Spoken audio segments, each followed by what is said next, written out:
This is a very interesting glitch right here. This Porcupuffer, when he jumps out of the water, he's supposed to go back into the water quite quickly. And that's part of his little mechanic, right? He jumps out, tries to eat you, goes back into the water. However, with this setup, with this glitch, he is going to continue flying upwards. He flies upwards every time you hit him with a fireball. So this setup is aimed at hitting him with fireballs at a specific time. So at each arrow, I'm going to throw a fireball, and he's going to continue flying upwards until he eventually gets high enough to break these blocks.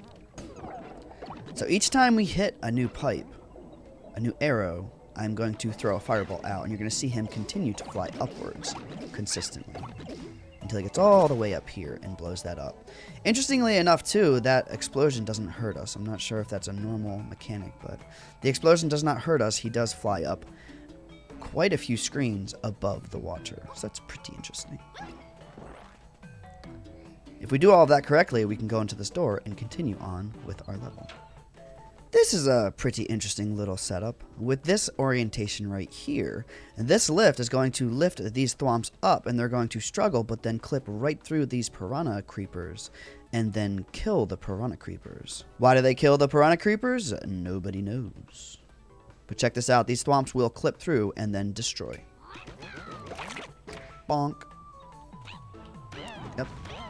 Interesting little ditty. Here's a very common setup that Kaizo creators use to lay down shells that you can use later in a level for things like shell jumps and shell drops, etc. So basically what's going to happen here is this block with the wings is going to fly upwards, and that's going to crush this bomb. The bomb explodes, which breaks this block right here and turns this spiny over and places it to the left. And usually it has always placed the shell over to the left.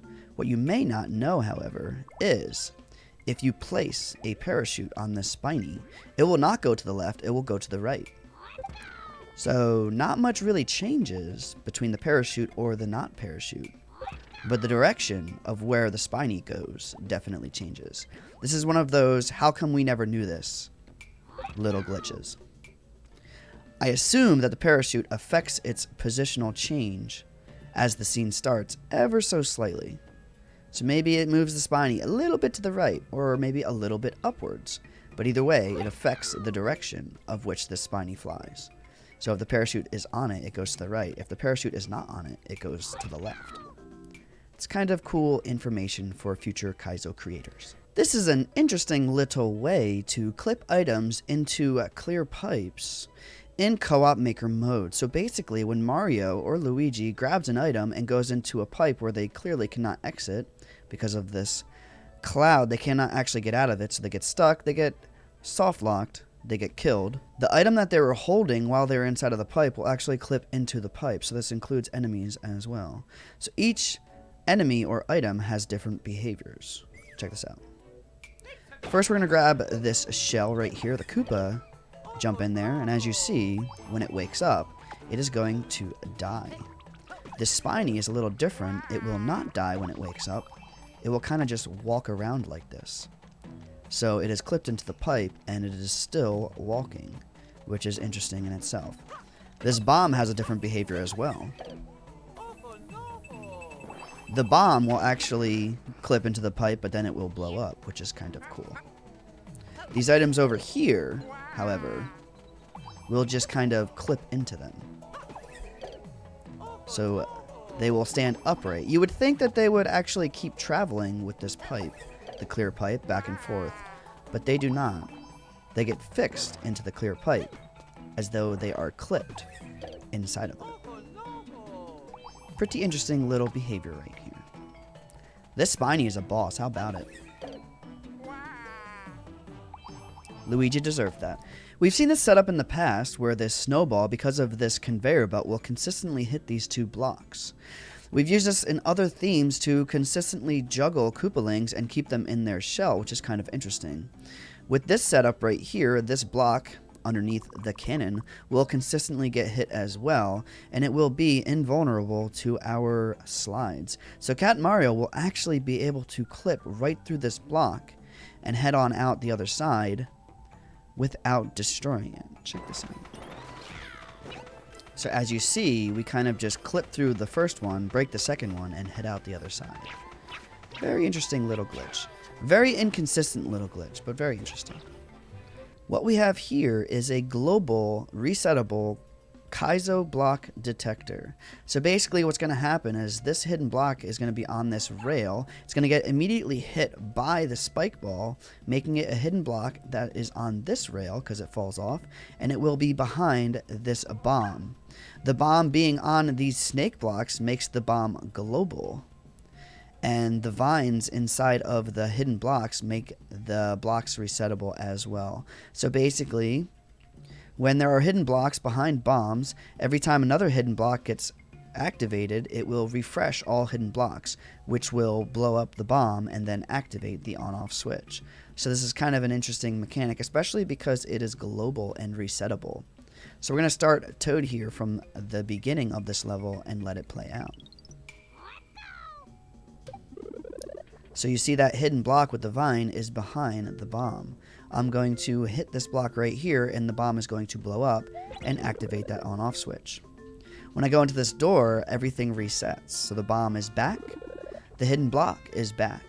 Everything is fine. The bomb is global because of those green snake blocks. So when I run all the way over to the right of this level, several screens away, these blocks are blocking me. However, when I hit this hidden block above my head, they turn. So this is a really, really cool setup because it is now global and resettable, which is new. So with this little glitch, we even brought in our friend Manx Ninja Pig. You guys may know Manx Ninja Pig from YouTube. And our good buddy Bonus Pixel. So this little glitch right here, when you ground pound a block that has a power-up and the power-ups don't come out anymore, you will continue to ground pound them, which is kind of cool. But what you can do here is you can turn Mario as you ground pound the block. You can turn Mario and he will face the camera if you do it correctly. So I'm going to ground pound and then press left after I hit the block. And if done correctly, Mario will face the camera and stay facing the camera as he ground pounds. So this is kind of an interesting little mechanic right here. Looks pretty silly. So you just turn right after you hit the block, and you will consistently face the camera. Like so. This glitch also works if you have a cannon box. So we're going to do the same kind of a thing. We're going to ground pound and then turn when we hit the ground, and as you see, the angle of the cannon box will be shown like so. Now when I let go of the cannonball, it will still spit the cannonball. However, we are a huge cannon block now. Isn't that interesting? Look at Mario's cannon. Humongous. And I am facing right, but I am spitting cannons out left for some reason.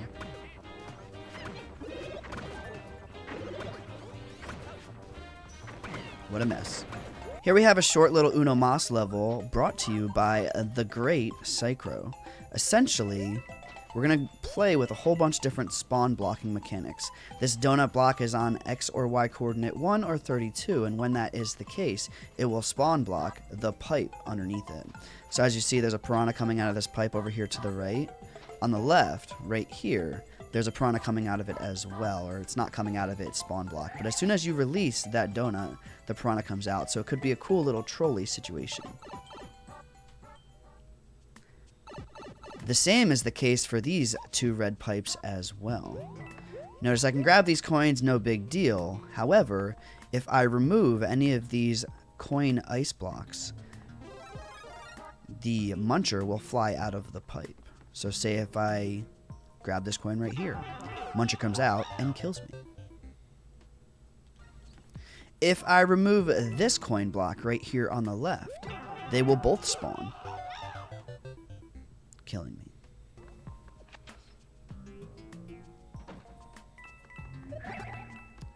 Here's another little scenario. Let's say I hit this P-switch over here on the right. Muncher will come out and destroy me again.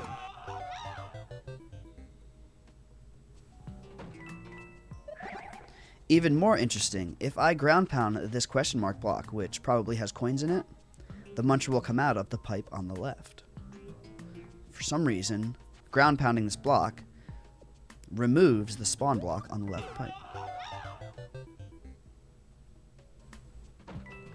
And in the end, the entire goal of this level is just to go through it without removing the spawn blocks of the pipes, because of the 50 coin at the end of the level. Pretty interesting little spawn blocking scenarios going on here in this cool little glitch. Here we have yet another little glitch level from Psycrow. This glitch was originally discovered by Shino, but essentially these coins, after I exit the door, coins are going to drop because of POWs.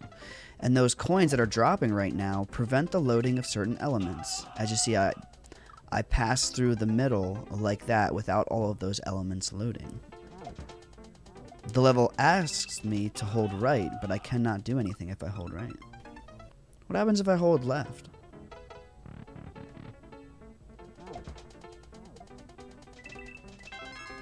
As you see, all those elements will appear again after the coins hit the floor and all the lag stops. So all of these elements were blocked from loading. They were there, they were just invisible. Now we can go through and beat the level. Here we have another invisible key setup.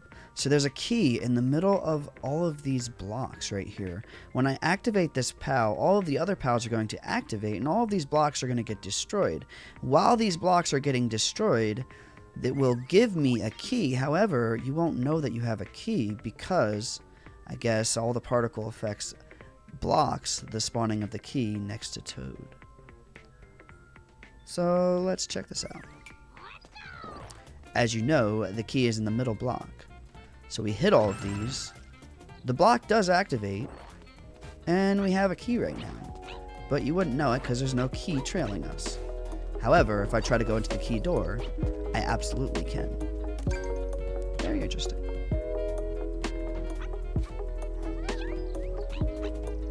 Whee!